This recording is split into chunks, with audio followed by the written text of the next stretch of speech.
Hello, in front of me I've got Samsung Smart TV Q80A. In this video I'll show you how to use voice assistant.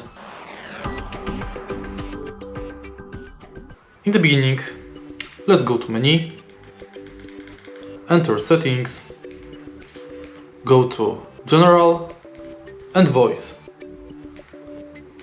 Now enter voice wake up and enable it.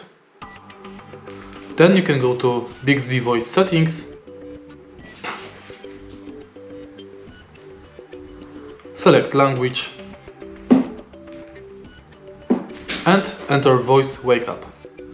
Then you can select between only use the microphone button or additionally saying hi Bixby.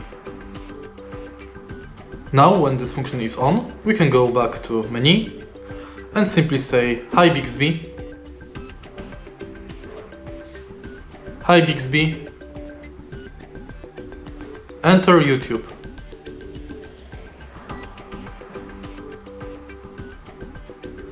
And that's it. That's how you use voice assistant. If you find this video helpful, please leave like, comment and subscribe.